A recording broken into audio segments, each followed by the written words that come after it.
कुछ लोग कहते हैं संजय शर्मा जो है वो बहुत विरोध करते हैं सरकार का और वो एंटी नेशनल हो गए हैं विरोध करते करते। मैं ऐसे लोगों की सोच का स्वागत करता हूं, वो ऐसे ही सोचें। लेकिन चर्चित बड़े अखबारों में जितना मैंने अखिलेश यादव की सरकार के खिलाफ छापा उतना किसी ने छापा हो तो मैं कल अखबार बंद कर दूंगा। अखिलेश जी नहीं कहते तो उनके आसपास के लोग तो कहते ही होंगे। ये हिम्मत ही नहीं।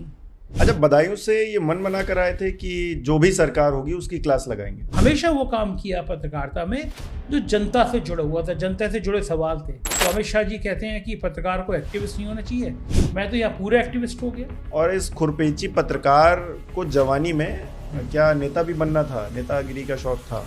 उधर वहाँ गंभीरता पूर्वक से ये विमर्श चल रहा था कि संजय शर्मा को भी गोरखपुर से उनके खिलाफ चुनाव लड़ा गया। खुश कैसे रहते हैं? इतनी सारी समस्याएं, इतनी सारी परेशानियों के बीच में भी सरकार से सीधे भिड़ रहे हैं, फिर भी चेहरे पर हंसी है। मैं दिन भर खुराफात सोचता हूँ। आज के दौर में और जो दौर गुजर चुका है उसमें सबसे बड़ा डिफरेंस क्या देखते हैं आप? अब राजनेता भी छिछोरे हो गए, पत्रकार भी छिछोरे हो गए। हेट्रेड बढ़ रही है समाज के अंदर, हम देख रहे हैं बहुत सारी घटनाएं ऐसी आती हैं। तो उस हेट्रेड का सबसे बड़ी जो वजह है वो क्या आज के दौर की पॉलिटिक्स है? उनका वोट बैंक ही इस बात से बड़े रहेगा कि हिंदू मुसलमान से नफरत करे, मुसलमान हिंदू से नफरत करे।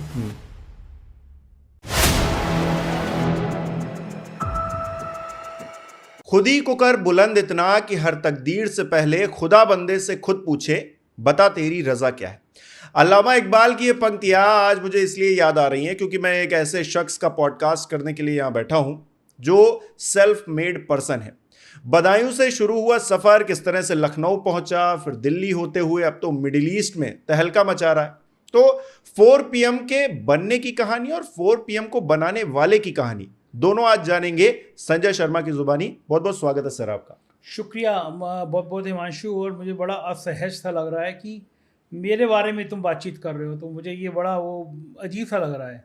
सर आप खबरें बताते हैं, हम सब खबरें बताते हैं दिन भर, लेकिन जो खबरों के पीछे असल दुनिया है और खबर बनाने वाले जो स्तंभकार हैं उनके बारे में भी दर्शकों को पता होना चाहिए। हाँ, दर्शक कहेंगे ये बढ़िया अपने चैनल पर बैठ के अपनी बातें करते हो।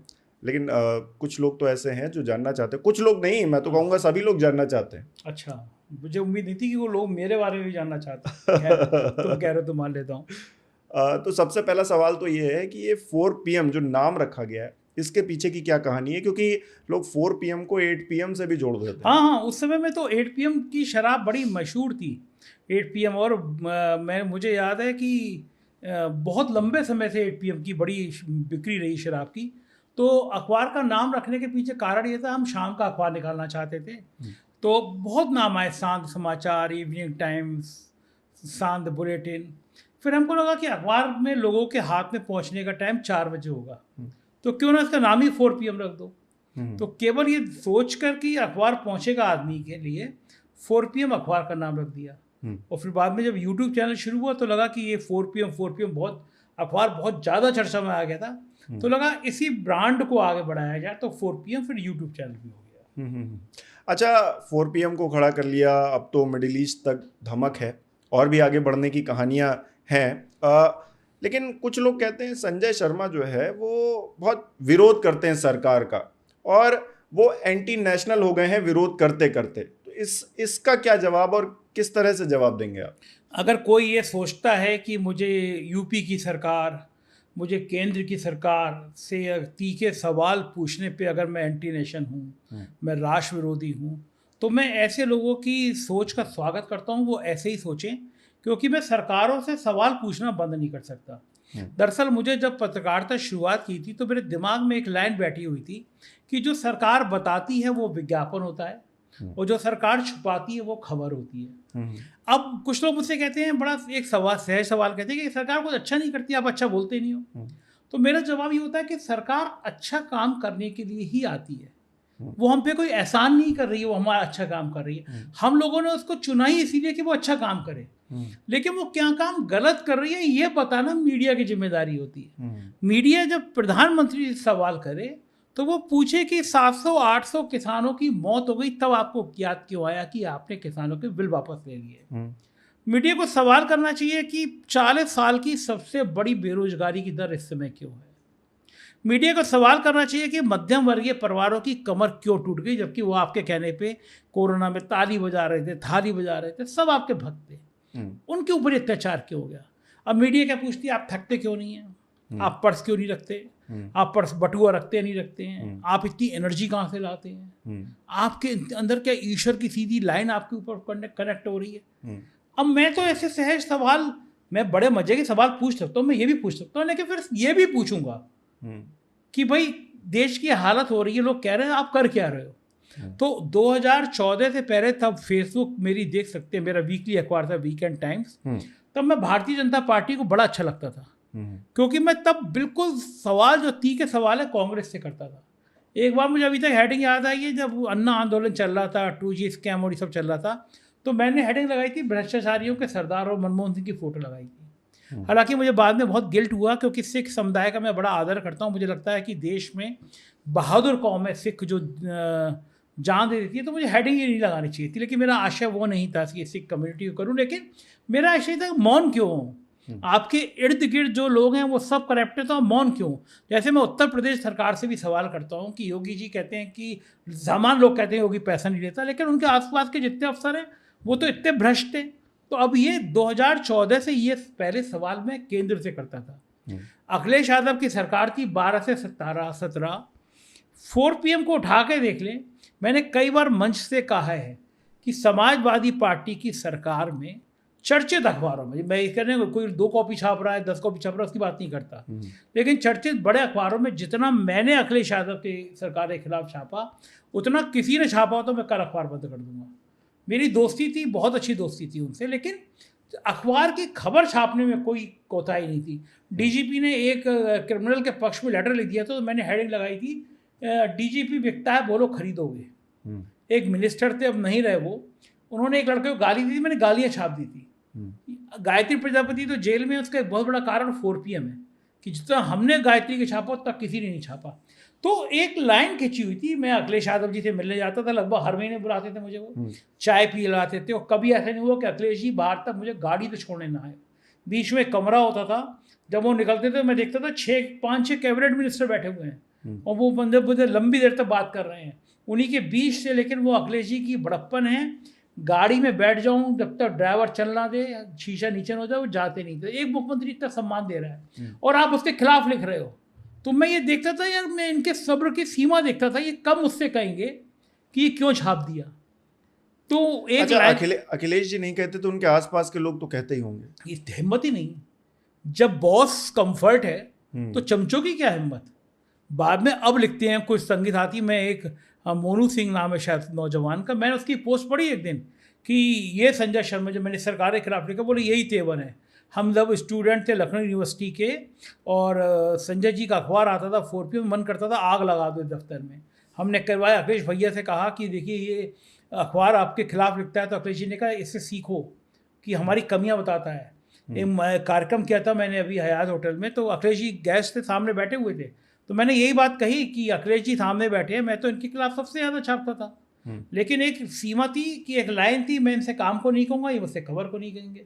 हम दोनों ने पालन किया, हम दोनों आज भी अच्छे दोस्त हैं। मैंने उनको काम को नहीं कहता था, वो मुझसे खबर को नहीं कहते थे। पत्रकार के नेता के बीच में लाइन होनी चाहिए।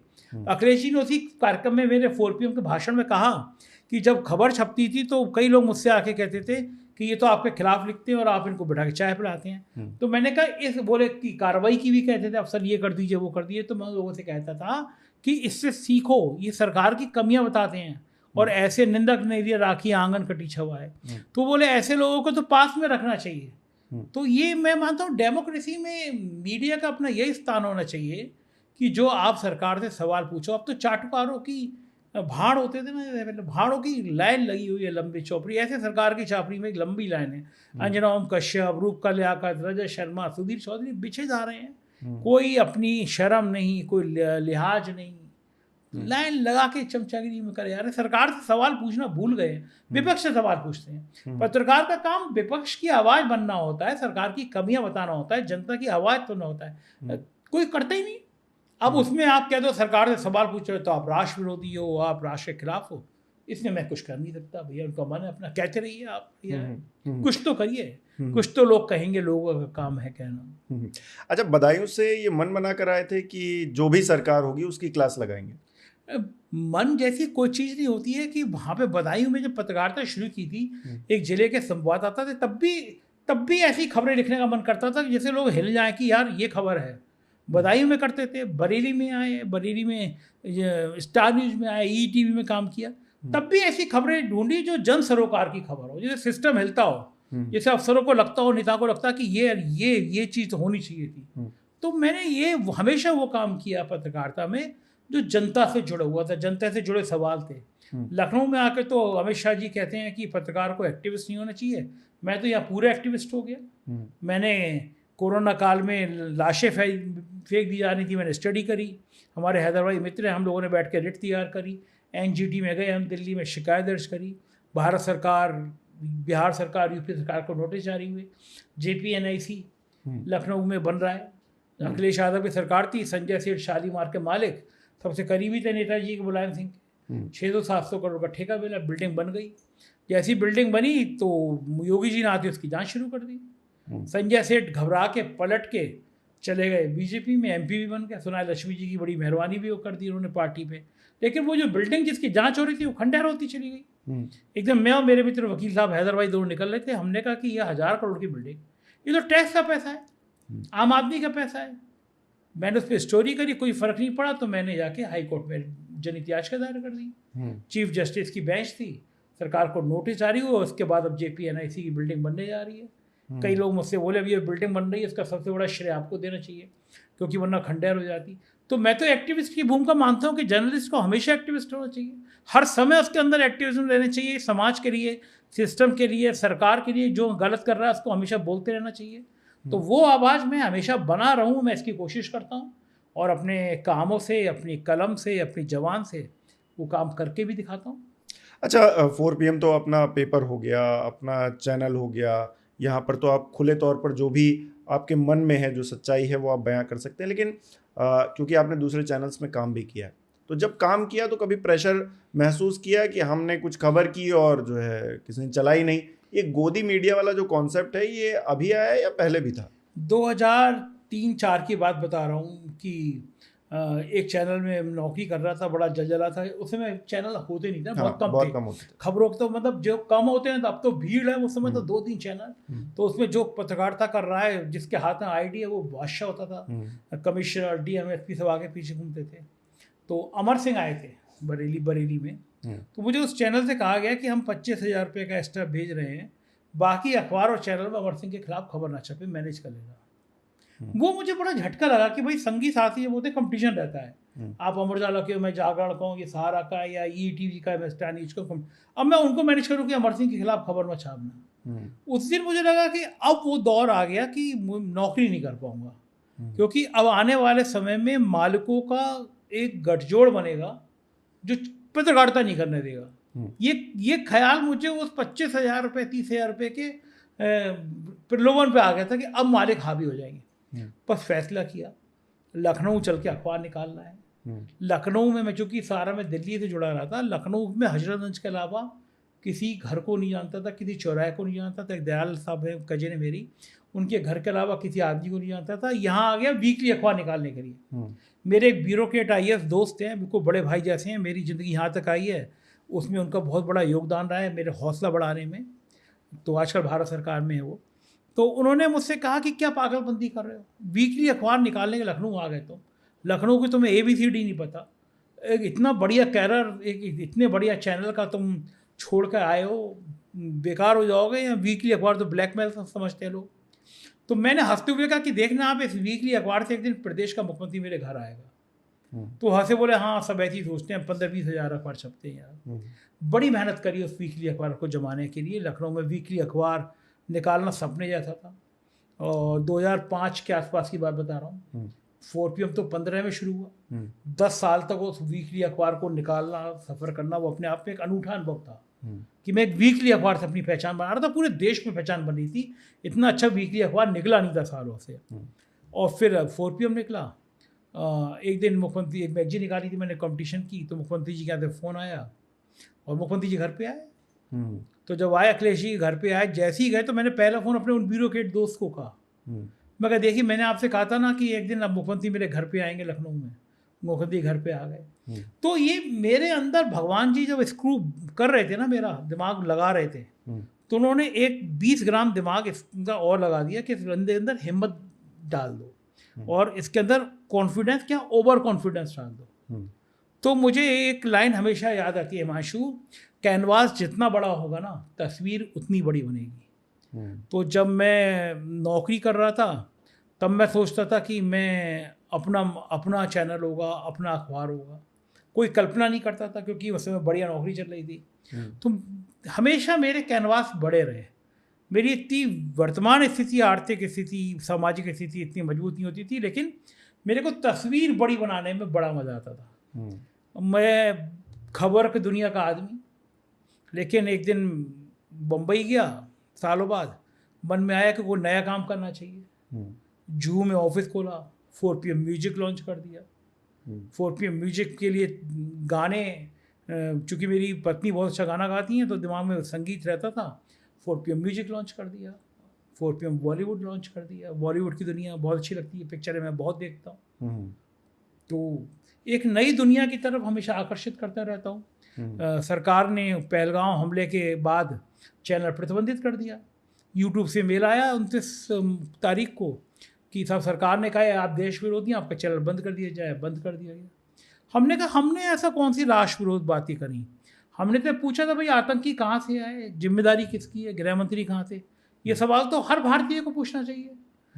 कोई जवाब नहीं मिला। वो तो कपिल सिब्बल जी का शुक्रिया और गवई साहब की बेंच थी।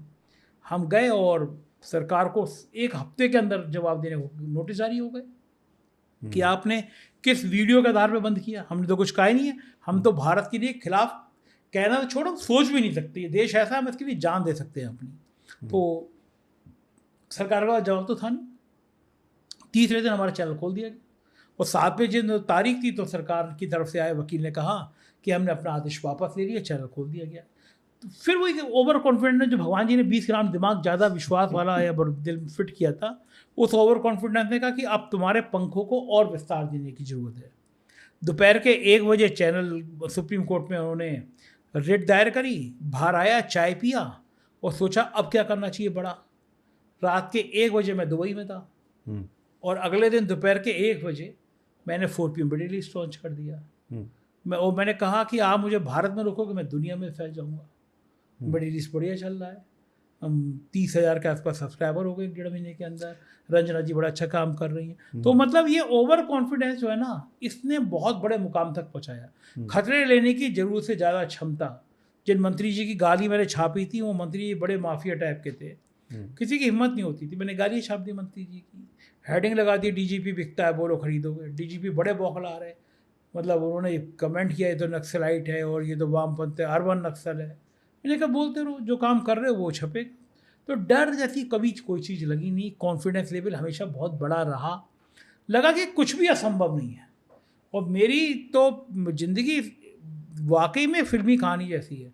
हो भी रहा है। एक बड़े डायरेक्टर का मेरे पास मैसेज आया कि उनको एक दिन ऐसी मजाक में तुमसे कहानी बता रहा हूँ, ऐसी पार्टी में उनको बताने लगा। बोले यार तुम्हारे पास तो ज़िंदगी इतनी कहानी है, से बड़ी अच्छी पिक्चर बन सकती है। अच्छा। अमेजोन वाले जो हैं वो एक आदमी को भेजे हैं, वो स्टडी कर रहा है। मुझे हंसी आती है मेरी लाइफ के, मैं तो दिन भर मज़े में रहता हूँ, मस्ती करता हूँ, लेकिन वो स्टडी कर रहे हैं कि ऐसे एक आदमी, रवीश जी ने मुझसे एक बहुत अच्छी बात कही। मैं बड़ी इज्जत करता हूँ रवीश की, इंसान भी बहुत अच्छे हैं और पत्रकारिता भी गजब की करते हैं। रवीश जी ने कहा कि हम लोग टीवी का चेहरा थे, सब नाम गिनाए उन्होंने, हम एक ब्रांड का चेहरा थे तो लोग हमें जानते हैं। बोले मुझे बड़ा अच्छा लगता है कि मैं देश के कोने कोने में जाता हूँ, वहाँ से मैसेज आते हैं तो 4 PM का जिक्र हर जगह होता है। तो मैंने एक व्यक्ति को ब्रांड बनते हुए पहली बार देखा, मतलब कि इस तरह कोई व्यक्ति छोटे प्रवेश से आया। आज मैं घमंड नहीं कर रहा, ये मेरे दर्शक है, ये मेरी ताकत है, लेकिन एक पूरे देश में 4 PM एक ब्रांड बन गया। पिछली बार जब रिपोर्ट आई तो नंबर में हम लोग नंबर 1 थे, लगभग 1.5 साल से नंबर 1 लगातार चल रहे हैं देश में।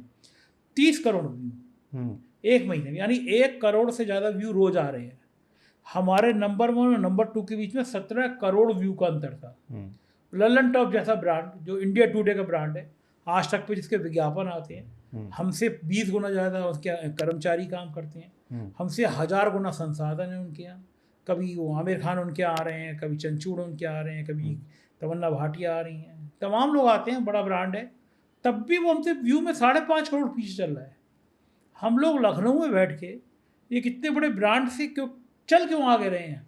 क्योंकि जनता को लगता है कि 4PM एक अकेला ऐसा चैनल है, सरकार ने कोई जांच ऐसी नहीं थी जो मेरी ना कराई हो। इनकम टैक्स, EOW, ED, हमला, मुकदमा सब किया कि ये कभी तो टूटे कभी तो झुके, और जितना वो करते रहे हम उतना और मजबूत होकर लड़ते रहे। अच्छा, मैं तो आपको जो बातें आपने बताई मैं तो समझ पा रहा हूँ कि आप बहुत खुरपेची पत्रकार हैं, और इस खुरपेची पत्रकार को जवानी में क्या नेता भी बनना था, नेतागिरी का शौक था? हिमांशु, मैंने स्टूडेंट पॉलिटिक्स करी, मैंने विद्यार्थी परिषद में एक लंबा समय काम किया। JP नड्डा और मैंने दोनों ने शायद लगभग एक ही दिन ज्वाइन किया था। मैं विद्यार्थी परिषद का गाजियाबाद का काम संभालता था, वो दिल्ली आए थे, और मैं गोविंदाचार्य हो गए, राम बहादुर राय हो गए, इन सब के संग मैंने बहुत काम किया और बहुत अच्छी मेरा रेपुटेशन थी। एक दिन मदर टेरेसा को लेके संघ के बहुत बड़े पदाधिकारी नंबर 2 के थे, उन्होंने मदर टेरेसा की बुराई करी। उन्होंने कहा कि देखो कितना ये क्रिश्चियन लोग गलत करते हैं। उड़ीसा के गांव हैं जहाँ सूरज की किरणें भी नहीं पहुँचती थी। एक इंग्लैंड से एक व्यक्ति आया, वहाँ काम करने लगा, मर गया तो उसके बच्चे आए, उन्होंने उन 4 लोगों को देखा, ढूंढा जिन्होंने उसके पिता का दाह संस्कार किया था। फिर उन 4 लोगों को पकड़ के फिर उसने काम करना शुरू किया। आज वहाँ अस्पताल है, स्कूल है, लेकिन वहाँ सब क्रिश्चियन हो गए, तो वहाँ चर्च है। मैंने उसे मदर टेरेसा की बुराई करने लगे कि वो ये धर्म का प्रचार कर रही है। मदर टेरेसा को मैं बहुत मानता था, मतलब कोई देवता कोई होगा तो मुझे मदर टेरेसा वैसी लगती थी, कोई कि देवी हैं वो, जिस तरह कुष्ठ रोगियों की वो देखभाल करती थी, तो मुझे वो देवी जैसी लगती थी। तो मैंने उनका उस बैठक में विरोध किया। मैंने कहा जहाँ सूरज की किरणें नहीं पहुँचती वहाँ पे अगर कोई व्यक्ति आके इतना काम कर रहा है और अगर राम की जगह यीशु कहते रहे तो इसमें क्या समस्या? आप तो वहाँ रोटी दे नहीं पा रहे हो, और क्या फ़र्क है राम में, यीशु में, मोहम्मद में, गुरु नानक में? सबका मार्ग एक है, सत्य का। सबका मार्ग मानवता है, सबका मार्ग एक दूसरे प्राणी से प्यार करना है। कोई भी मजहब ऐसा नहीं होता जो ये कहता हो कि दूसरे प्राणी से प्यार मत करो, झूठ मत बोलो, हिंसा मत करो, व्यक्तियों का सम्मान करो। हर मजहब ये सिखाता है। इस बात पे गर्मागर्मी मैंने छोड़ दी और फिर मैंने NSUI ज्वाइन कर ली। स्टेट लेवल का पदाधिकारी था मैं, स्टूडेंट कांग्रेस का, बहुत एक्टिव था। लेकिन उसके बाद भी मेरा दिमाग जो था वो पत्रकारिता पे टिकता था। तो फिर मैंने सोचा कि अब नेतागिरी मेरे बस की नहीं है, मैं पत्रकारिता करनी है। नहीं, ये ख्याल पहली बार कब आया कि चलिए आपने एक घटना का जिक्र किया तो आपने कहा कि पॉलिटिक्स नहीं, लेकिन पत्रकारिता, मतलब एक पत्रकार पॉलिटिक्स की तरफ या फिर जो पॉलिटिक्स है, पॉलिटिकल जो नेता हैं वो पत्रकारिता की तरफ बड़े ही मतलब उस भावना से नहीं देखते हैं, उस चीज़ को, प्रोफेशन को बहुत ज़्यादा एक दूसरे के टकराव के तौर पर देखा जाता है। तो आपके दिमाग में ये दोनों टकराव हुए क्या कभी? नहीं, मैंने कभी सोचा ही नहीं, क्योंकि जब मैं इस लायक हुआ कि मैं पॉलिटिक्स में एक्टिव में पॉलिटिक्स में आऊँ तो मेरे पास बहुत सारे विकल्प थे। मुलायम सिंह जी मुझे बहुत प्यार करते थे। जब मुख्यमंत्री थे तो मैं उनके हेलीकॉप्टर में बहुत बार उड़ता था। रक्षा मंत्री वाला जो जहाज़ है उसमें मैंने जाने कितनी बार उनके साथ सफ़र किया है। वो एक बदायूं विधानसभा थी, इसमें ब्राह्मण बहुल थी, वो चाहते थे कि मैं वहाँ से चुनाव लड़ूँ। अच्छा। एक दिन मैंने मजाक में कह दिया मुझे पैसे नहीं है, तो बोले पैसे की चिंता क्या करो, हम लोग लड़ाएंगे। तो मैं कहा मेरे बस की नहीं है राजनीति करना, मैं राजनीति, मुझे बिल्कुल भी पसंद नहीं है कि मैं राजनेता बनूँ, मुझे पत्रकारिता अच्छी लगती है। बहुत सारे मौके आए, अखिलेश जी थे मेरे जैसे रिश्ते थे, तो उनके इर्द गिर्द रहने वाले लोगों ने, एक बार तो बड़ा मज़ा हुआ कि जब वो योगी जी लड़ रहे थे तो मुझे उनके बड़े करीबी लोगों ने कहा कि उधर की तरफ से मन है, क्योंकि योगी जी मेरे खिलाफ कार्रवाई कर रहे थे लगातार, EOW की जांच, हमला, और पीछे पड़ी हुई सरकार मानता ख़त्म कर देना, मकान पुलिस वाले। संजय सिंह मेरे ऑफिस में आए, आम आदमी पार्टी के सांसद, पत्रकारों को सरकारी मकान मिलता है, मुझे भी मिला हुआ था। संजय सिंह का इंटरव्यू किया, सुबह 100 पुलिस वाला ला के मेरा मकान खाली करा दिया गया। तो पूरे में यूपी में क्या पूरा देश जानता था कि सरकार मेरे पीछे पड़ी हुई है, मैं लड़ रहा हूँ। तो उधर वहाँ गंभीरतापूर्वक से ये विमर्श चल रहा था कि संजय शर्मा को भी गोरखपुर से उनके खिलाफ चुनाव लड़ा दो। तो मैंने कहा मेरी जमानत जब तो जाएगी 20 वोट नहीं मिलेंगे मुझे, योगी के खिलाफ मुझे कौन जानता है। तो फिर ये हुआ कि नहीं, अगर हार भी गए तो MLC बना दिया जाएगा। मैंने हाथ जोड़े, मैंने कहा मुझे राजनीति का खा गा भी पसंद नहीं है। मुझे कोई घर बैठे कहे कि तुम्हें MLC बना देंगे, तुम्हें मंत्री बना देंगे, तो भी मैं हाथ जोड़ दूंगा। इतना क्या हो गया, मतलब मुझे वो जो नेता की ड्यूटी होती है ना, मैं हमेशा मानता हूँ नेता आईएएस से ज़्यादा महत्वपूर्ण इंसान होता है। लोग आईएएस अफसरों को सम्मान देते हैं, नेताओं को घृणा की दृष्टि से देखते हैं। मैं मानता हूँ नेता ज़्यादा काम करता है। मैंने नेताओं को देखा है करीब से। मुलायम सिंह जी रात के 2 बजे 1:30 बजे सोते थे, 4:30 बजे उठ जाते थे। इस आदमी को नींद ही नहीं आती थी। 3 घंटे की नींद थी मुलायम सिंह की, और 4:30 बजे उठ के वो आदमी 8-10 किलोमीटर वॉक करता था। मैं देखते रहता था कि ये इनको होता क्या है। मैं भी कभी कभी उनके संग होता था। 1:30 बजे सो, सुबह 5 बजे तक उनका शिव कुमार जी और भरत सिंह दो सिक्योरिटी अफसर थे, दरवाजा खड़ा देते, नेताजी बुला रहे हैं। तो मतलब मैं कहूँ कि दूसरा मैं कहता हूँ कि नेता को हर 5 साल बाद इम्तिहान देना होता है। हर 5 साल बाद चुनाव होगा। उसको दिन भर शादी में, ब्याह में, किसी के पैदा होने में, किसी के मरने में, थाने में, कचहरी में, दिन भर वो जनता के संग जुड़ा रहता है। मैं कर ही नहीं पाऊंगा इतना काम। मुझे अपनी औकात पता है ना कि मैं 10 लोगों का काम नहीं करा पाऊंगा। और दूसरा मेरा पढ़ना लिखना सब बंद हो जाएगा। मुझे तो शांति से पढ़ाई लिखाई सब बातें पसंद है। तो नेता ही नहीं भैया। तो मुझे लगता है कि अफसर आईएएस अफसर होना बड़ा आसान है। 2 साल कमरा बंद करो, कस के किताबें पढ़ो, अफसर हो गए आईएएस। जिंदगी में किसी पब्लिक को नहीं बात करना, घमंड में चूर रहना, किसी दुनिया के अरब देश से आया। नेता का तो हर 5 साल बाद इम्तिहान है। किसी गांव में जस्टोन में नहीं गया, ब्याह में नहीं गया, 100 वोट कट गए उसके। बेचारा दिन भर वो पब्लिक के लिए काम करता है। तो मुझे लगता है कि मेरी नज़र में ब्यूरोक्रेट के मुकाबले में नेता ज़्यादा अच्छी है। क्योंकि बेईमान तो ब्यूरोक्रेट ही बनाते हैं ना। तो लेकिन नेता बनना बड़ा मुश्किल है भाई। जनता की काम करना, संवाद करना, कम से कम मेरी हैसियत तो नहीं थी जो मैं राजनीति की तरफ देखता। और मेरे दूर दूर तक ख्यालों में राजनीति में जाना नहीं है। मुझे अपनी पत्रकारिता पढ़ना, गाने सुनना, किताबें पढ़ना, पिक्चर देखना मेरी बहुत। अच्छा, कुछ लोग कहते हैं कि ये पत्रकार जो है, ये इनका काम ही है कि आप किसी का विरोध कर दीजिए, आप किसी का समर्थन कर दीजिए। पढ़ते लिखते ये है नहीं, और इनको पढ़ाई लिखाई में मन लग रहा होता तो ये आईएएस पीसीएस बन जाते, पत्रकारिता क्यों करते? ये पत्रकारिता को बहुत दोयम दर्जे का साबित करने की कोशिश करते। उन लोगों को क्या कहेंगे? हमारी शादी नहीं हो रही थी, मतलब लड़का क्या करता है, पत्रकार है। उस दौर में क्या लड़का जब ठलुआ होता था तो या तो पत्रकार होता था या वकील होता था। तो मतलब ये दिमाग में ये माना जाता था इसका कुछ नहीं है, पत्रकार हो गया। मैं एक बार एक यहाँ के पत्रकारिता के स्टूडेंट्स की क्लास लेने गया तो मैंने एक चीज़ और सिखाई। मैंने देखा खासतौर से नौजवानों की बात समझना चाहिए। पत्रकार बनते ही कुछ घमंड अंदर से पैदा होने लगता है कि आप जाने आपके अंदर जाने कितनी ताकत आ गई है। तो मैंने उस क्लास में कहा स्टूडेंट से कि ये हमेशा याद रखना, मैंने हमेशा याद रखा कि अपने अंदर ये घमंड मत आने देना कि तुम कुछ एक्स्ट्रा कर सकते हो दुनिया में। दूसरा, सामने वाले को सम्मान जितना दोगे ना उतना कामयाब बनोगे, जितना विनम्र होगे उतना कामयाब बनोगे। फिर मैंने उदाहरण दिया कि एक सिपाही जिसको तुम बहुत हल्की भाषा में बात करते हो, तुम जिंदगी जो लगा देना तुम सिपाही नहीं हो सकते। लेकिन वो सिपाही घर पे जाएगा, आज क्या नौकरी बंद, सुबह वो पैंट शर्ट जीन्स पहनेगा, डायरी उठाएगा, वो पत्रकार हो जाएगा। तो वो तुम्हारा पेशा 24 घंटे में कर सकता है, तुम नहीं कर सकते उसका पेशा। इसी दिमाग में रखो, सम्मान दो। तो मेरे दिमाग में ऐसा रहता था कि पत्रकारिता बाकी में टफ थी, कैरियर खराब था, अब तो और टफ हो गई है। अब तो बिल्कुल आपको पार्टी का प्रवक्ता बनना पड़ेगा, मेन चैनल में जा रहे हो। तो मेरे को तो लगता था, चूंकि मुझे लिखना पढ़ना, पहला लेटर पता है हिमांशु मेरा कब छपा था? पहले संपादकीय में लेटर जाया करते थे संपादक के पेज पे। मैं 6th क्लास में पढ़ता था ना, तब मेरा लेटर छप गया था अखबार में, 6ठी क्लास में। तो लिखने की आदत, तुम सोचो 6ठे क्लास में आदत थी कि मैं 6ठे क्लास में मैंने लेटर छपवा दिया था अपना अमर उजाला में। तो ये था कि लिखना चूँकि लिखना और पढ़ना मेरी दीवानगी थी। मैं अभी भी, मेरे घर 8 अखबार आते हैं, रात को 2 बजे भी घर पहुंचता हूँ तो 2:30 बजे तक पहले अगर सुबह अखबार नहीं पढ़ा तो 8 अखबारों को पढ़ता हूँ। तो पढ़ने की आदत अभी भी मेरे पास कम से कम 1000 किताबें होंगी, जिसमें से 700 से ज़्यादा किताबें मैं पढ़ चुका हूँ। पहले कोई उपन्यास आता था दीवानगी की तरह सब काम बंद करके 3 घंटे 4 घंटे तो उपन्यास खत्म नहीं होता था, कुछ करता नहीं था। पढ़ने से अच्छी कोई आदत नहीं है। आपकी किताबें जीवन में सबसे अच्छी दोस्त हैं। जिसने किताबों से प्यार कर लिया उसने ज़िंदगी में हर एक से प्यार कर लिया। अच्छा, पत्रकारिता करते हुए ये दिमाग में नहीं आया कि इसमें पैसा, आपने शादी का भी जिक्र किया, मैं अभी उस पर आऊँगा धीरे से कि आप पत्रकारिता कर रहे हैं क्योंकि पत्रकारिता में उतना पैसा नहीं, उतना फेम भले एक टाइम पे आप कहिए हो सकता है, लेकिन पैसा बहुत लिमिटेड है, और जिन लोगों के पास है वो बहुत मतलब ऊपर क्लास के हैं। तो ऐसा नहीं लगा कि पैसे के चक्कर में अब कोई दूसरा देखा जाए धंधा? बहुत अच्छी बात पूछी हिमांशु तुमने। मेरे को जब मैं बदायूं में पत्रकारिता कर रहा था तो मेरे दिमाग में ये आया कि जो तुमने सवाल पूछा मैंने भी सोचा कि पत्रकारिता में बहुत पैसा नहीं है, क्या किया जाए। तो मुझे लगा कि एक कोई बिजनेस किया जाए जो पत्रकारिता के पेशे से जुड़ा हो।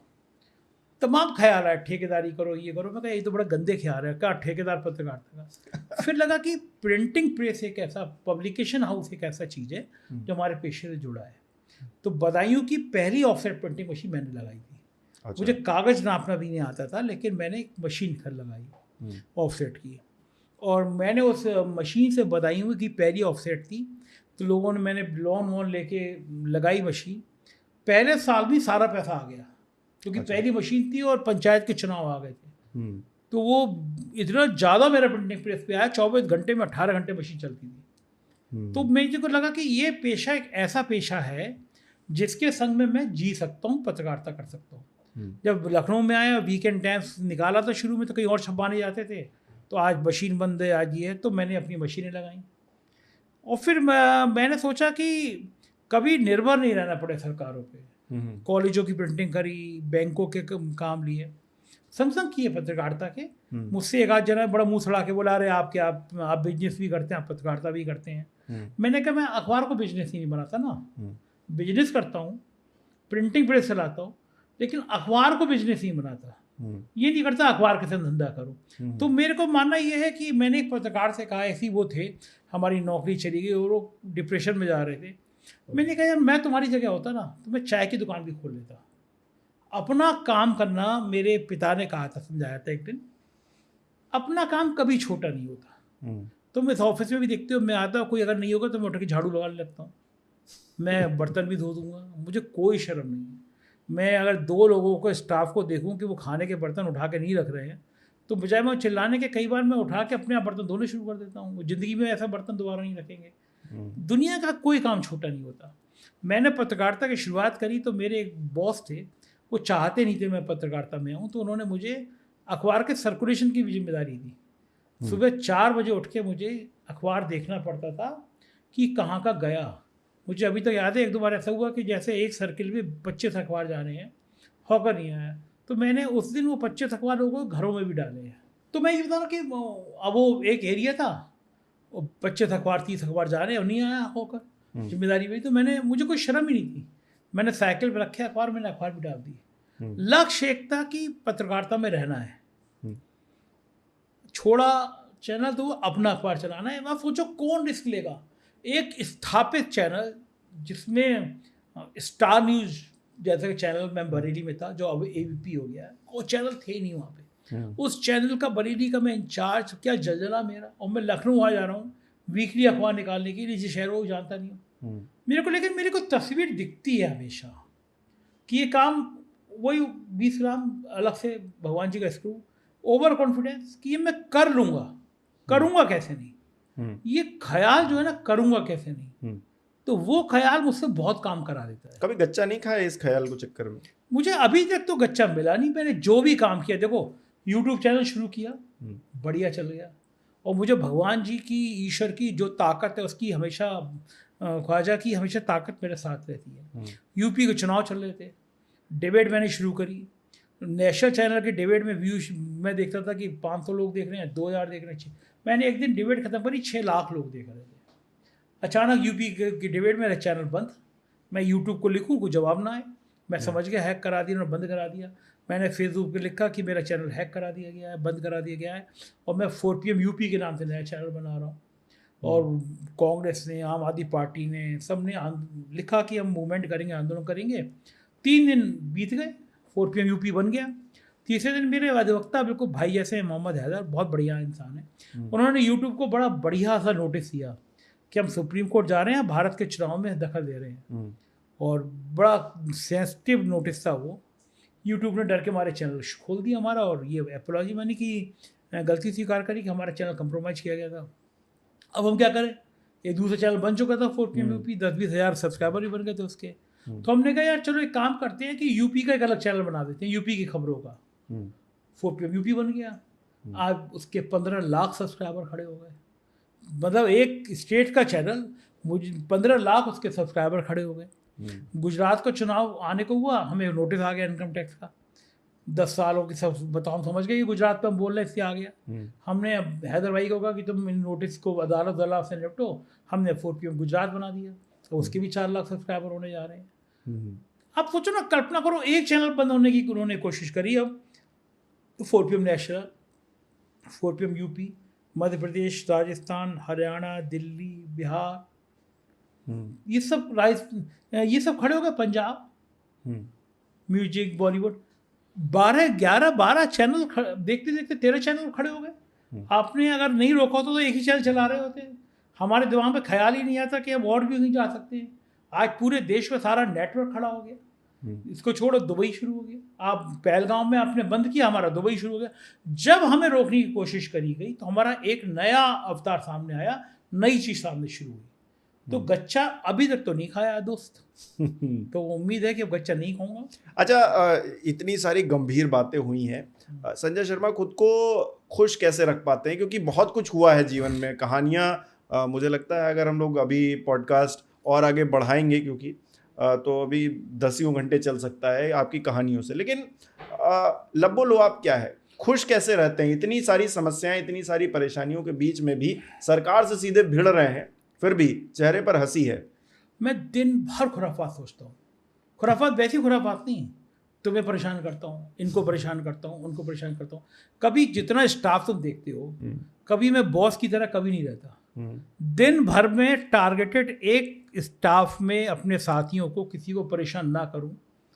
तो मेरे को, अब जैसे मैं अभी इस पॉडकास्ट से पहले का तुम्हें सीन बताऊं, बहुत मजेदार, मेरी आंखों में दर्द होता था कई दिनों से। मैं बहुत, चूंकि लगातार मेरी आंखों पे बोझ पड़ रहा है और मेरी एक आंख के एक्सीडेंट से मेरा ऑपरेशन भी हो चुका, तो अभी डॉक्टर को दिखाने गया तो उसने कहा कि आप गर्म पानी से रुई से सिकाई करते रहो अपनी आँख की, वरना आपकी आँख और ख़राब हो सकती है।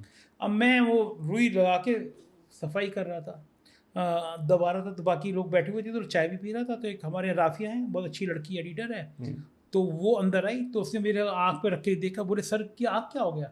मैं कहा पूरा ऑफिस, पूरा स्टाफ मुझसे आके पूछ चुका, तुमने पूछा नहीं अभी तक। वो बोली क्या हो गया? मैंने कहा सबको पता है अभी एक्सीडेंट हुआ मेरा, इतना खून निकला है, शर्ट पूरी लाल है। वो बिल्कुल रुआंसी हो गई, बोले सर कैसे? मैंने कहा गिर पड़ा, पत्थर घुस गया है, अब बहुत, अभी तो डॉक्टर गया है। अब वो बेचारी सीरियस होके, मतलब बिल्कुल हक्की बक्की, अरे सर ध्यान रखिए, सर डॉक्टर को बुलाइए। मैंने रुई हटाई, मैं हंसने लगा।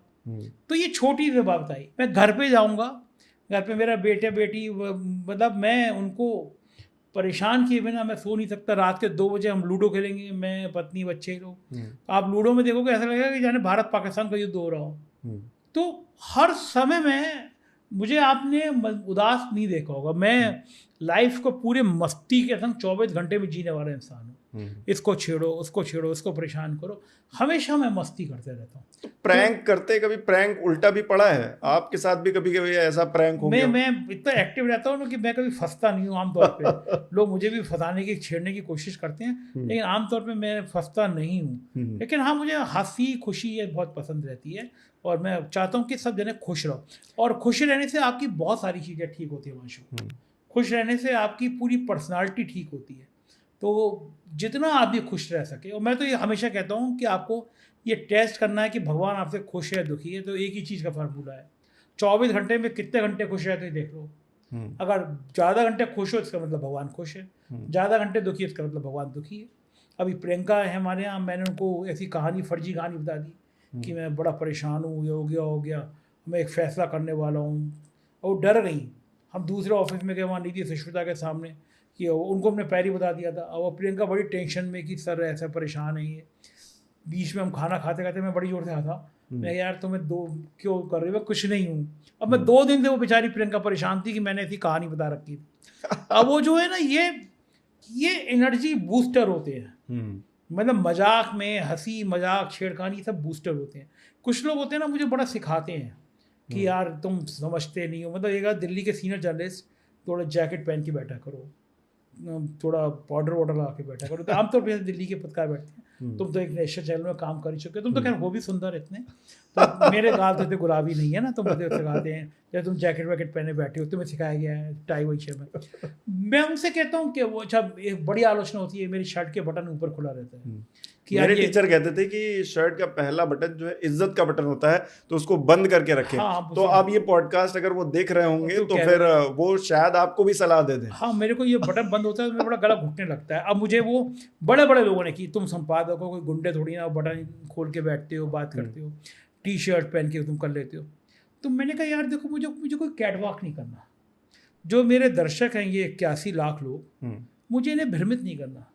मैं इनके लिए कोई आदर्श व्यक्ति नहीं बन जाऊं जो टाई पहन के बड़े गंभीर होकर बात कर रहा है। मैं इनसे सहज, इनके तरह का ही बीच का इंसान हूँ। इनको हमेशा ये बात है। तो मैं जब अपना शो भी करता हूँ, मैं उसमें बहुत क्लिष्ट शब्द और बहुत ज्ञान की बातें नहीं करता हूँ, बताता सब हूँ, लेकिन उन्हीं की भाषा में बताता हूँ, उनको समझ तो आ जाए। अब मैं उनको अद्वितीय अलौकिक ऐसे शब्द बताने लगूंगा तो बेचारा जो मेरी सोसाइटी का गार्ड है, ड्राइवर है, उसको क्या होती है। नहीं, इस बात पे तो मैं भी तारीफ करता हूँ और तमाम और लोग भी तारीफ करते हैं कि संजय शर्मा एक मतलब 1 मिनट अगर आपसे बातचीत कर लें तो कनेक्ट हो जाते हैं। वो एक कनेक्टिविटी है। नहीं तो अच्छे लोग 10 मिनट भाषण देकर निकल जाएंगे, आप कहेंगे क्या बोल गए। तो वो चीज़ तो है। एक बड़ा मजेदार किस्सा बताऊँ। समाजवादी पार्टी सरकार थी, तो एक दिन मुझे मुख्यमंत्री ने बुलाया, इंटेलिजेंस से रिपोर्ट दी होगी, कहा कि पूछा कि ऑफिस में कितनी देर से बैठते हो क्या। बोले कुछ इंटेलिजेंस की रिपोर्ट थी, मैं आपको सिक्योरिटी दे रहा हूँ, 6 गनर और एक जिप्सी रहेगी। मैं हंसा, मैंने कहा सर मैं एक सिपाही भी नहीं रख सकता। बोले क्यों? मैं कहा सर मेरे पास फॉर्च्यूनर कार है, लेकिन कोई साइकिल में बैठ के जा रहा होता है तो मैं उसके संग साइकिल में बैठ के चले जाता हूँ। मेरे पड़ोस में, मैं ऑफिस के सामने रेलवे क्रॉसिंग थी, मैं कहता मेरे रेलवे क्रॉसिंग के उधर एक छोटा सा ढाबा टाइप का है जहाँ पे रिक्शे वाले खाना खाते हैं। मैं महीने में 2 दिन और रिक्शे वालों के संग बैठ के एग करी खाने जाता हूँ, 2 या 3 दिन, और बिल्कुल सहज किसी के साइकिल पे स्कूटर बैठ के चला जाता हूँ और वहाँ एग करी खाता हूँ। महीने में 3 दिन मैं ताज में 5 स्टार में भी खाना खाता हूँ। तो ये जो रिक्शे वाले ढाबे के संग ताज का संतुलन है, ये सब गनर भोकाल लेके ख़त्म हो जाएगा। मैं फॉर्च्यूनर के बिना चल लूँगा, ये संभव नहीं है। अच्छा, मैं आज दर्शकों को बहुत मजेदार किस्सा बताता हूँ, जो तुम्हारी किस्सा बताता हूँ। ये हिमांशु जी इंटरव्यू देने आए मेरे यहाँ, उनकी जॉब करनी है। तो जब आप जॉब देने आए तो इनको तो वहाँ पता है दिल्ली की तरह कोई खूसर टाइप का संपादक होगा, ऐसे ऐसे सवाल पूछेगा। मैं बता दूँ ना तुम्हारा किस्सा। तो फिर वो जो हिमांशु जी, मैंने मजे में बात पूछी, तुम तो बड़े स्मार्ट हो, बड़े गोरे हो। अब इनको लगा ये कैसा संपादक ऐसी बात कर रहा है। फिर ये क्या बात होने लगी, हम नीचे तक है, मुझे जाना था। तो मैंने कहा हिमांशु किस चीज़ से आया? तो हिमांशु एक जो बैटरी वाली एक्टिवा होती है, स्कूटी होती है, उससे आया। और मेरे को दूसरे ऑफिस जाना था। कौन सा है? ओला कहते हैं ना उसको हम। और वो उसमें आवाज़ ही नहीं थी। मैं कहा यार इसमें तो आवाज़ ही नहीं हो रही है। तो हिमांशु बोले हाँ ये आज गाड़ी थी, भैया की गाड़ी ले आया। मैं कहा मैं चलाऊँ? अब ये अचकचाया कि वो स्कूटी में चलाऊँगा। मैंने अपने ड्राइवर से कहा गाड़ी लेके तू पीछे पीछे आ जा। अब वो ओला स्कूटी जो थी, मैंने हिमांशु को बिठाया पीछे। अब हिमांशु को ये डर लग रहा था कि एक तो समझ में नहीं आ रहा था या संपादक है या पागल है, एक्टिवा लेके चल दिया मेरी, और लग रहा गिरा ना दूँ। लेकिन मुझे बड़ा मजा आया, मैं चलाया। अब तुम बताओ कि कल्पना कर सकते हो, तुम जिस संस्थान में इंटरव्यू देने गए हो उसका संपादक बैठ के तुम पीछे बैठो, मैं तुम्हारी एक्टिवा नहीं, वो बड़ा सरप्राइजिंग बात इसलिए थी दर्शकों, क्योंकि मैं एक संपादक से मिल रहा हूँ, संपादक मेरी स्कूटी चला रहे हैं, मैं पीछे बैठा हूँ और फॉर्च्यूनर कार जो है हमारे पीछे आ रही है। तो ये अपने आप में बड़ा ही मतलब फिल्मी सीन था कि जो मेन हीरो है वो स्कूटी चला रहा है, पीछे हम बैठे हुए हैं और पीछे फॉर्च्यूनर आ रही है उनकी। अब जिस आदमी के पास फॉर्च्यूनर होगी वो आदमी किसी की स्कूटी चला रहा होगा, ऐसा होता नहीं है। लेकिन अब सर की महिमा अपरंपार है। जैसे मेरी नीचे प्रिंटिंग मशीन लगी हुई थी, एक दिन मैं निकल रहा था तो जो सफाई करते हैं प्रिंटिंग प्रेस की, वो 4 लोग बैठ के खाना खा रहे थे, 3 लोग। तो उन्होंने मुझसे हर आदमी पूछता है खाना खा लीजिए सर, ये एक सहज सवाल है। अब उसको पता था कि मैं खाना, तो मतलब कोई भी जो आपके सफाई कर्मी हो बैठ के खाना खा रहे हो तो आपको पता है कि वो आपको पूछना है, लेकिन बॉस 3 शुक्रिया कह निकल जाएगा। मैं बैठ गया, मैंने क्या खा रहे हो तो उन्होंने बताया, आधी रोटी तोड़ी, मैंने सब्जी रखी, मैं खाता हूँ हमारे खाना। मैंने तो खाना खा लिया, मैंने उनकी आंखों में आंसू देखे। अब इसमें मेरा क्या चला गया? आधी रोटी बड़ी स्वादिष्ट थी, उन्हीं की रोटी थी, और मैं उसमें घमंड करूँ कि यार नहीं मैं तुम्हारे संग खाना नहीं खाऊंगा। कभी मैं भी उस स्टेज में था जहाँ रिक्शे वाले खाना खा रहे होते थे। आज मैं इस स्टेज में हूँ कि मैं लगातार 5 स्टार में खाना खा सकता हूँ। जिस दिन ये संतुलन बना कर रख गए ना कि 5 स्टार में खा रहे हो, लेकिन यहाँ पे बैठ के मैं तो भैया हर 10 दिन में मेरे ऑफिस के पड़ोस में नाले के ऊपर वो भटूरे समोसे बनते हैं, छोले बनते हैं, मैं तो 15 दिन बाद कुछ ना खाऊं वहाँ नाले के ऊपर खड़े होकर तो मेरा दिन ही नहीं बनता। तो मेरी तो मैं ये कोई स्ट्रीट शरीर फूड, मांगने लगता है। हाँ वैसा मुझे खाना। स्ट्रीट फूड, मुझे लगता है कि जीवन को जितना सहज रखोगे, जितना इन सब चीज़ों से दूर रहोगे, जितना तुम्हारे सिर के ऊपर लाइट कम लगेगी, जितना घमंड से दूर रहोगे, उतने खुश रहोगे। अच्छा, महिलाएं ये सब देखकर मतलब कि आप स्ट्रीट फूड खा रहे हैं, आप किसी ऐसे के साथ बड़ा मतलब अपने आप कंफर्टेबल नहीं होती हैं, लेकिन भाभी जी कैसे हो जाती हैं? मतलब वो कभी डांट फटकार नहीं लगाती हैं? मैं उनको खुद खाने ले जाता हूँ कि चलो वहाँ पे छोले खाएंगे, वहाँ पे समोसे खाएंगे, स्ट्रीट फूड खाएंगे। तो कंफर्टेबल रहती है वो? उन्होंने शुरू से देखा है ना, लव मैरिज है, तो उन्होंने देखा है कि ये बंदा तो शुरू से ऐसे ही है, इसी तरह के घास फूस खा के बड़ा हुआ है। मेरे को कोई फर्क नहीं पड़ता खाने के मामले में हिमांशु। मैं अपने पूरे खानदान में सबसे अच्छा माना जाता हूँ अभी भी। तुम मुझे 15 दिन तक एक नमक की रोटी दे दो, प्याज दे दो, चटनी दे दो, मैं 15 दिन तक वही खा के रहूँगा, मुझे कोई चॉइस नहीं होती। मैं लखनऊ में आज तक, लखनऊ खाने का फेमस जगह, किसी जगह इसलिए खाना नहीं किया कि यार इस जगह की कचौड़ी बहुत अच्छी है, इस जगह का अंडा करी बहुत अच्छी है, पसंद है। मेरे को जो दे दो मैं वो खा के खुश रहता हूँ, और खाने में मेरी कोई चॉइस नहीं है। बस मुझे लगता है पेट भर जाए, कुछ भी चीज़ हो जाए, तो मैं कभी इस तरह का वो नहीं हूँ। स्ट्रीट फूड अच्छा लगता है तो जो ठेला खड़ा हुआ पानी की बताशी है, हफ्ते में 5 दिन तो मुझे खाने ही खाने हैं, जिधर निकल जाऊंगा उधर पानी की बताशी, ठीक ऑफिस के सामने निकल उधर क्या। मुझे लगता है कि ये सहजता जीवन में अंतिम समय तक रहनी चाहिए। और यही सहजता क्या भाभी जी को पसंद भी आई? क्योंकि दर्शकों को जानकर थोड़ी हैरानी भी होगी कि सर ने लव मैरिज तो की है, लेकिन 10-15 साल संघर्ष भी किया है। तो हम ये जानना चाहते हैं कि मुलाकात कैसे हुई, और फिर ये 10-15 साल का जो संघर्ष रहा, और इस बीच अपना करियर भी बनाना है, इस बात की भी टेंशन कैसे मैनेज हुआ? बदायूं में एक बार मंदिर सजते हैं, तो एक हमने 2 सुंदर लड़कियां देखी। हमको लगा, तब हम 10th में थे, हमको लगा ये सुंदर लड़कियां बदायूं में कैसे। देखा वो जिला गन्ना अधिकारी बदायूं की गाड़ी में बैठ गई। हमको लगा 6 अफसर की, हम साइकिल से पहुँचे, पता लगा यहाँ रहती हैं, मोहल्ले में मालूम किया, आस पड़ोस में पता चला गाना अच्छा गाती है, हम स्टूडेंट लीडर थे। तो फिर हमने 2 साल 1.5 साल लग गए सब मालूम करने में। फिर हमने एक फंक्शन रखा म्यूजिक का, तो हमको पता था कि हर स्कूल की एंट्री मंगाएंगे, इनकी स्कूल से इनकी एंट्री आ जाएगी, वही वो इनकी एंट्री आ गई। हम प्रोग्राम अनाउंस कर रहे थे, इन्होंने गाना गाया, कोई सागर दिल को बहराता नहीं है। हमें फर्स्ट प्राइज इनको मिल रही थी, हमने सर्टिफिकेट रोक लिया इनका। अगले दिन साइकिल से प्रमाण पत्र देने के घर चले गए कि आपको प्रमाण पत्र रह गया। अब घर पे बड़े खुश हो गए, मम्मी ने चाय पिलाई। वो चाय फिर बाद में वरमाला में कन्वर्ट हुई 15 साल बाद। 15 साल तक दौर चलता रहा। फिर 15 साल मतलब एक रिकैप, मतलब छोटा सा बता दीजिए, 15 साल कैसे, मतलब इतना समय लगा, और कभी ये नहीं हुआ कि अब चलो ठीक है नहीं हो रहा तो छोड़ो? मतलब तुम्हारा क्या बताया, इनसे नहीं हो रहा किसी और को देखो। हाँ, मतलब क्योंकि अब संघर्ष आदमी करता है, उसमें कई बार तो बहुत बड़े फैसले लेने पड़ते हैं, तो वो बड़े फैसले ये लेने पड़ते हैं यार, ये लड़की ने दूसरी लड़की, तुम्हारी भी तो लव मैरिज आज के दौर तुम्हारी भी लव मैरिज हुई है भाई? नहीं, मेरी तो हुई है, लेकिन मुझे इतना 15 साल नहीं लगा। तो मैं इसीलिए पूछ रहा हूँ, क्योंकि आजकल के रिश्ते तो आप मतलब 1 महीने में बदल जाते हैं। नहीं, वो चूंकि मेरे को संघर्ष करते हुए सबने देखा था, तो मेरे संग तो ये था जुआ है, लड़का चल गया, सिक्का चल गया, मार्केट में चल जाएगा, नहीं चला पिट जाएगा।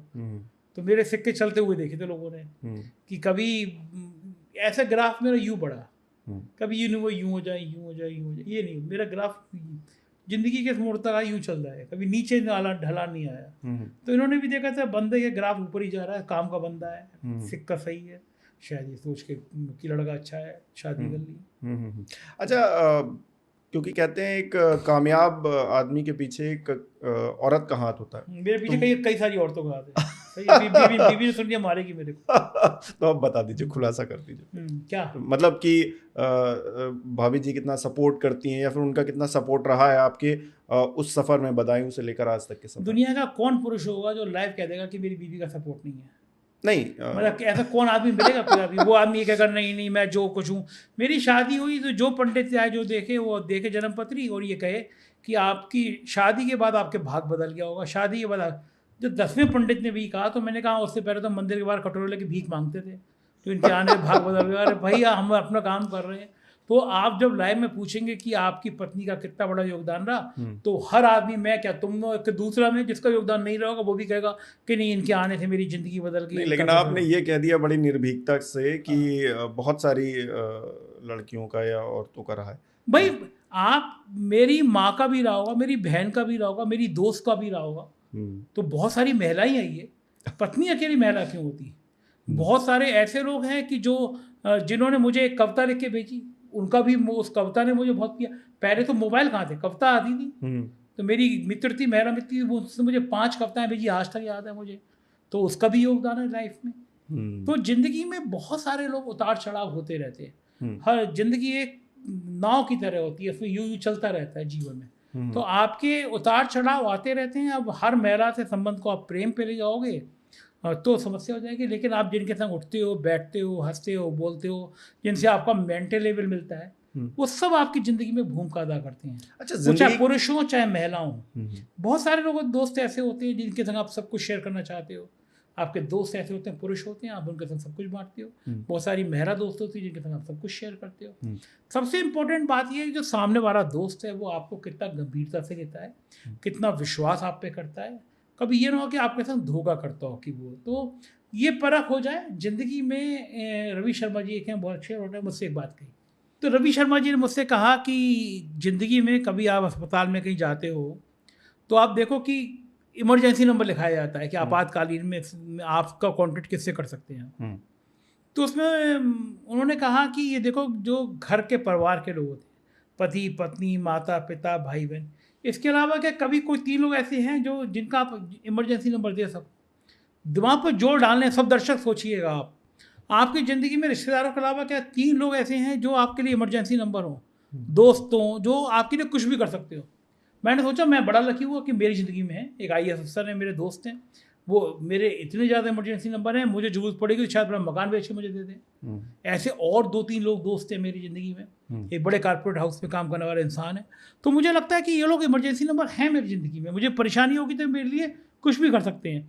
फिर अगली लाइन थी रवि शर्मा जी की, आपकी ज़िंदगी में इमरजेंसी नंबर इसलिए नहीं बनते हैं क्योंकि आप किसी की ज़िंदगी में इमरजेंसी नंबर नहीं होते हैं, कि आप लोगों को भरोसा नहीं दे पाते कि आप किसी की इमरजेंसी नंबर हो। मैंने फिर याद रिकॉल किया, हिमांशु, तो मुझे लगा कि मेरी ज़िंदगी में कई लोग ऐसे हैं जिनका मैं इमरजेंसी नंबर हूँ। उन्हें परेशानी आएगी तो मैं दुनिया की सारी चीज़ अपनी एक तरफ रख के उनकी मदद कर दूंगा, कि मतलब मैं वो किसी भी परिस्थिति में हो, मैं उनके साथ खड़ा हूँ, मैं उनका इमरजेंसी नंबर हूँ। तो मेरी ज़िंदगी में बड़ा मेहरबानी ऊपर वाले की कि मेरी ज़िंदगी में भी लोग हैं और मैं भी लोगों की ज़िंदगी में। तो ये चीज़ हर एक को नसीब नहीं होती, ऊपर वाले ने मुझे दी है। तो इसलिए मेरे पास दौलत बहुत है कि लोग मेरे पास हैं, मुझे प्यार करने वाले लोग मेरे साथ। अच्छा, डर और पैसा, ये 2 चीज़ें ऐसी होती हैं जो आदमी को घुटने पर ला सकती हैं। मतलब कोई भी अगर आप ये 2 पाइपलाइन आपकी कट कर दे या फिर आप पर वो चीज़ें हावी हो जाए तो फिर आप जो है कुछ नहीं कर पाएंगे। तो डर भी आपको नहीं हिला पाया, पैसा भी आपको ऑफर हुआ वो भी नहीं हिला पाया, तो ऐसा क्या मतलब माइंडसेट है कि दोनों चीज़ें आप पर हावी नहीं हो पाई? देखो, डर मुझे कभी लगा नहीं, बचपन से लगा नहीं। पैसे की हालत, मैंने बहुत विषम परिस्थितियाँ देखी हैं लाइफ में। मेरे पास रिचार्ज कराने के लिए 250 रुपये भी नहीं, वो दौर भी देखा है मैंने। और मेरे पास खूब सारे पैसे आते हुए भी देखे मैंने। अब तो यूट्यूब भी खूब सारे पैसे देता है। मैं कभी परेशानियों में बहुत, जब मेरे पास 250 रुपये नहीं थे तब भी मैं इतना खुश था, तब भी ऐसी छेड़खानी करता था। आज मेरे पास सब कुछ है तब भी मैं ऐसी छेड़खानी करता हूँ। तो मेरे को उस भाव में रहना परिस्थिति ने हमेशा सिखाया है। और मेरे को फिर वो कोई समस्या नहीं है कि मेरे पास फॉर्च्यूनर रहेगी, मेरे पास एक्टिवा रहेगी तो परेशानी हो जाएगी। मैं माइंडसेट हमेशा इतना रहता हूँ कि जिसने दिया है वो उसको लेने का हक है। आप अच्छे कर्म करते रहो। हमेशा मैं पूजा में ध्यान करता हूँ कि मेरे हाथ से किसी गरीब का दिल का ना दुखे, परेशान ना करूँ मैं, किसी गरीब को, किसी को धोखा ना दूँ, इतनी मदद करते रहना ईश्वर। मैंने कभी आज तक अपनी पूरी ज़िंदगी में दावा कर सकता हूँ मैंने किसी को धोखा नहीं दिया। और मैं बिल्कुल 100% कह सकता हूँ जिसने मुझ पर भरोसा किया मैंने उसको कभी धोखा नहीं दिया। सबसे फेवरेट पर्सन कौन रहा आपका? मैं खुद। इससे अच्छा इंसान कहाँ मिलेगा तो ज़िंदगी में? लेंस लगा के ढूंढोगे तब भी नहीं मिलेगा। ओनली संजय शर्मा, अकेला मॉडल संजय शर्मा। तो इसकी सवाल ही बेकार है, इसमें क्यों पूछना? अच्छा, जाओ देखो और देखो संजय शर्मा कितना अच्छा है। अच्छा, कभी ऐसा होता होगा कि मन उदास है या फिर मतलब अच्छा नहीं लग रहा है, तो संजय शर्मा क्या करते हैं उस टाइम? पहले तो मैं क्या करता था, मैं 2-4 पैक पीता था और गज़ल सुनता था। इधर 4 महीने से मैंने सोचा कि अब थोड़ा वजन कम करना है, ड्रिंक्स बंद कर दी 3-4 महीने से। तो मुझे सबसे ज़्यादा टेंशन होती है, पिक्चर देखने चला जाता हूँ। और लोग पिक्चर हॉल में भी मोबाइल देखते हैं और ये बात करते हैं। मैं पिक्चर देखने ऐसे जाता हूँ जैसे मैं किसी मंदिर में पूजा करने जा रहा हूँ। जैसी पिक्चर स्टार्ट होगी मोबाइल ऑफ कर दूंगा, और मुझे पिक्चर चल रही होती है, मैं कुछ सोचता ही नहीं हूँ, मैं सिर्फ पिक्चर में रहता हूँ। इंटरवल में खोलूंगा फिर बंद कर दूंगा। 3 घंटे में मेरा सब परेशानी खत्म हो जाती है। तो मेरे को एक बहुत बड़ा माध्यम है मूवी, बॉलीवुड मुझे अट्रैक्ट करता है। तो अगर कभी मन उदास हुआ, परेशानी हुई, तो या तो गज़ल सुनता हूँ, गज़ल मुझे बहुत पसंद है।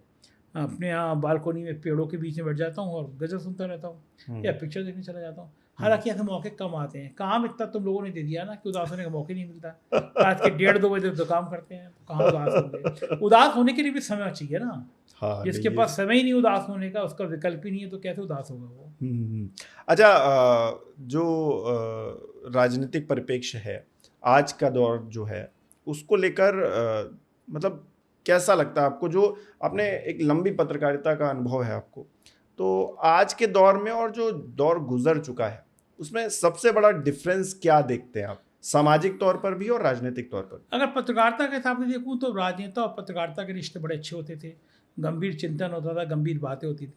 अब राजनेता भी छिछोरे हो गए, पत्रकार भी छिछोरे हो गए, तो वो गंभीरता की बातें, वो राजनीति की बातें, वो तार्किक बातें होती नहीं है। नेताओं के और पत्रकारों के रिश्ते बहुत खराब स्तर के रहते हैं आमतौर पे। वरना पहले होते थे, कभी आप बैठ जाओ पुराने नेताओं के पास, तो उनके पास गंभीर चिंतन होते थे, गंभीर बातें होती थी, एक दूसरे के प्रति शत्रुता नहीं होती थी। वो उनके पास जा रहे हैं, उनके पास जा रहे हैं, 1-1 घंटे कॉफ़ी हाउस में डिस्कशन होते थे। अब ना नेता पढ़े लिखे रह गए और ना पत्रकार इतने पढ़ते लिखते हैं। तो अब बहुत अंतर ये आ गया है कि, और ख़ास तौर से इलेक्ट्रॉनिक मीडिया ने पत्रकारिता बहुत ख़राब की है। पढ़ने लिखने वाला दौर जो अखबार का होता था ना, जिसमें 5 पन्ने लिखने पड़ते थे, अब वो क्या है कि इलेक्ट्रॉनिक बाइट देनी है, 2 मिनट की बस पीटीसी, फिर खबर, फिर पीटीसी, ख़त्म खबर। तो इस दौर ने बहुत अंतर ले आया है नेताओं में पत्रकार। अच्छा, ये जो हेट्रेड बढ़ रही है समाज के अंदर, हम देख रहे हैं बहुत सारी घटनाएं ऐसी आती हैं, तो उस हेट्रेड का सबसे बड़ी जो वजह है वो क्या आज के दौर की पॉलिटिक्स है या फिर कुछ और है? ऑफ कोर्स सिर्फ पॉलिटिक्स। उनका वोट बैंक ही इस बात से बड़े रहेगा कि हिंदू मुसलमान से नफरत करे, मुसलमान हिंदू से नफरत करे, बाकी समुदाय तो सेकेंडरी हो जाते हैं। तो वो नफरत की खेती जितनी बढ़ा देंगे उतना वो कामयाब हो जाएंगे। तो ऐसे दौर में पत्रकारिता के भी ये कर्तव्य है कि इस दौर में वो इतने एक्टिव हो जाएं, ऐसी बातें करें कि ये देश मोहब्बत से चलेगा। तो ऑफ कोर्स कि केवल राजनीति है इसके नफरत का कारण, और कोई दूसरा कारण नहीं है। राहुल गांधी को क्या देश का प्रधानमंत्री बनना चाहिए? क्योंकि अब तो इलेक्शन अभी 1 साल हुआ है, 4 साल बाद आपको लगता है कि उनके अंदर वो कैपेबिलिटी है कि वो कर सकते हैं? हाँ बिल्कुल, 100% कैपेबिलिटी है। मैंने उनके विदेशों में भाषण सुने हैं, मैं मिला हूँ राहुल गांधी से, मैंने उनके व्यक्तिगत बातचीत में सुनी है, और मैं कह सकता हूँ कि राहुल गांधी बहुत ईमानदार नेता है। आप उसके सारे बयान देख लीजिए, एक चिंतक है वो आदमी, बढ़िया चिंतन करता है। कोविड में कोरोना लहर आ रही है, सबसे पहले कोई नेता ने बात की थी तो राहुल गांधी ने की थी कि हमें फ्लाइट्स बंद कर देना चाहिए, कोरोना आ रहा है, तब लोग उसकी मजाक उड़ा देते। तो राहुल गांधी के अंदर बहुत क्षमता है। कौन आदमी कन्याकुमारी से कश्मीर तक जाड़ों में हाफ टी-शर्ट में चल सकता है? मैंने उनका बड़ा अध्ययन किया कि कौन से राहुल गांधी के भाषण झूठे हैं। मुझे तो कोई झूठे भाषण नहीं है, और वो अगर राजनीति में छल कपट झूठ करते तो और आगे बढ़ जाते। लेकिन मुझे लगता है वो थोड़ी सिद्धांतों की राजनीति करता है बंदा। लोग उससे, कांग्रेस के पार्टी के लोग नाराज रहते हैं कि थोड़ी वो बेईमानी नहीं करता, थोड़े झूठ नहीं बोलता, लेकिन वो अपने दम पे आज की तारीख में वो उस यात्रा ने उसकी सीन बदल दिया। और अब जो स्टडी है, उनकी टीम जो है, टीम अच्छी है। जो वोट चोरी का जो अभियान शुरू किया है, उसने गली गली में बता दिया कि वोट चोरी होती। तो ऑफकोर्स राहुल गांधी भविष्य में बढ़िया नेता हो सकते हैं, क्यों नहीं? पढ़े लिखा आदमी हो सकता है, होना चाहिए। केजरीवाल कहाँ पर मात खा गए? केजरीवाल को के बारे में सबसे बड़ी होती है छवि को तोड़ना होता है। भारतीय जनता पार्टी को केजरीवाल की छवि को ध्वस्त करना था कि वो जो मेहनत का इंसान, ईमानदार किस्म का इंसान, तो जो उन्होंने मकान बनवाया उस महल। अब मुझे बताओ कि उत्तराखंड के मुख्यमंत्री जो विधायकी का चुनाव हार गए, उस मुख्यमंत्री ने 1000 करोड़ रुपए मीडिया को दे दिए। जितना केजरीवाल के मकान में पैसा लगा हो उससे 10 गुना उत्तर प्रदेश के मुख्यमंत्री के मकान में लगा हो। लेकिन मीडिया ने टारगेट किया, हमला किया कि केजरीवाल की छवि खराब करनी है, उसको भ्रष्ट नेता बनाना है। बताओ 100 करोड़ रुपए रिश्वत दी गई, 1 रुपया बरामद नहीं कर पाई ईडी इनकम टैक्स, तब भी वो आदमी साल भर जेल में रहा। ये गजब, ये केवल गजब इसी देश में है कि 100 करोड़ की रिश्वत गायब हो गई, पता नहीं चला, लेकिन जेल में रहे वो लंबे समय तक। और फिर मुझे लगता है कि केजरीवाल ने डर पैदा कर दिया था, क्योंकि बीजेपी मोदी जितना प्लानिंग कर सकते थे, केजरीवाल उससे ज़्यादा प्लानिंग कर लेते हैं। अच्छा, मीडिया के इतिहास में ये पहली बार हुआ कि पूरी आम आदमी पार्टी, मतलब जो टॉप 5 लीडर्स हैं, वो संजय शर्मा को इंटरव्यू कर रहे हैं। हाँ। वो क्या फीलिंग थी?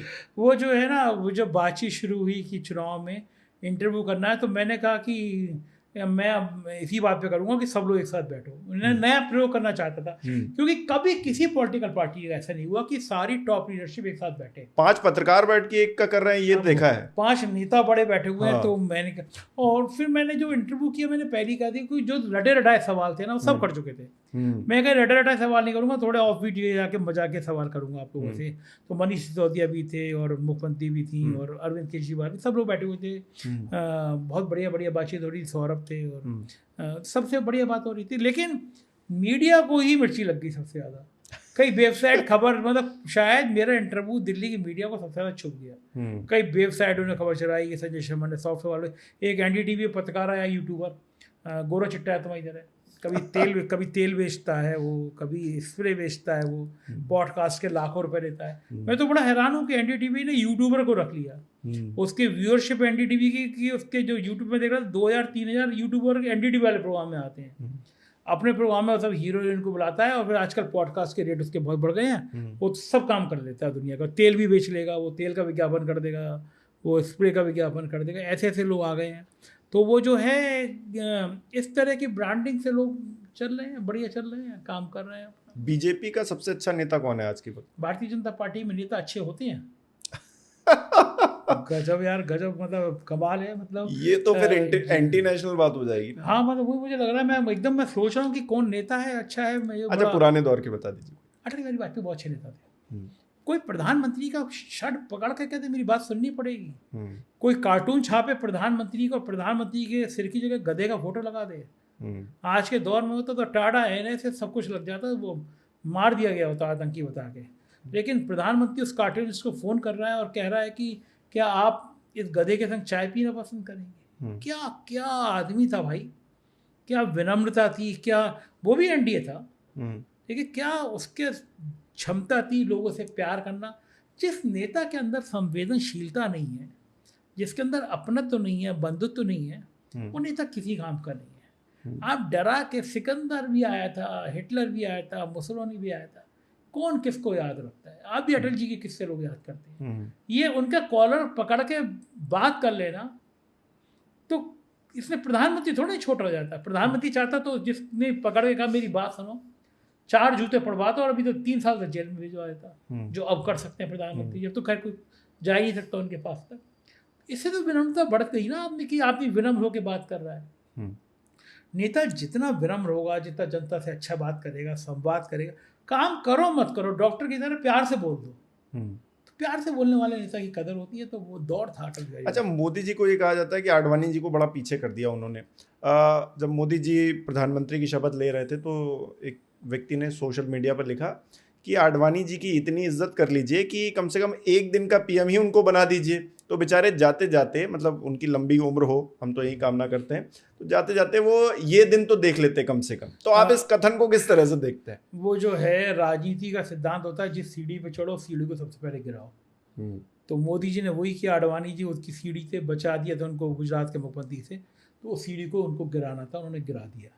मोदी जी की राजनीति यही रहती है कि जिस संजय जोशी एक टाइम में बड़े करीबी थे, संजय जोशी गए, आडवाणी गए, तो हर व्यक्ति की राजनीति करने का सिद्धांत होता है। मोदी जी का ये है कि कोई सेकंड लाइन नहीं, जो सेकंड लाइन बनी खत्म। अच्छा, इस पॉडकास्ट में आप बताइए कौन सा सवाल रह गया है जो मैंने पूछा नहीं? जो आपने पूछा नहीं है। और आप बताना चाहते हैं? मेरे को तो मैं तो बताने बैठूंगा तो कल रात तक भी खत्म हो जाएगा। नहीं, मतलब मेरी कुछ जिंदगी में इतनी किस्से हैं, इतने किस्से हैं। अगला पॉडकास्ट में करेंगे बाकी किस्सों की बात। ठीक है, इसका क्योंकि मेरी पार्ट जिंदगी 2 आएगा फिर। हाँ, मेरी जिंदगी में बहुत सारे ऐसे किस्से हैं जो दर्शक सुनेंगे तो हंसेंगे और बहुत सारी बेवकूफ़ियाँ मेरी हैं जिस पे हंसेंगे। और मैं तो हर हफ्ते में 3 बेवकूफ़ी करता हूँ, तो तुम हर हफ्ते में मेरी बेवकूफ़ी बता सकते हो। लेकिन अच्छा लगा, मज़ा आया बात करके। चलिए, बहुत बहुत शुक्रिया सर हमारे साथ जुड़ने के लिए, इतना समय देने के लिए। और मतलब एक कहा जाता है ना कि कुछ भी खास नहीं मुझ में, फिर भी भीड़ से हट के तन्हा चलना अच्छा लगता है। तो संजय शर्मा जी कुछ उसी तरीके के हैं। व्यक्तित्व तो किस तरह का है आपने कुछ झलक देखी है, और अगला पॉडकास्ट करेंगे तो और भी झलक आप देखेंगे। लेकिन ये पॉडकास्ट आपको कैसा लगा हमें कमेंट करके ज़रूर बताइएगा। इसे लाइक करना, शेयर करना मत भूलिएगा, और हमारे चैनल को अगर सब्सक्राइब नहीं किया है तो वो तो ज़रूर करना है आपको। बहुत बहुत धन्यवाद।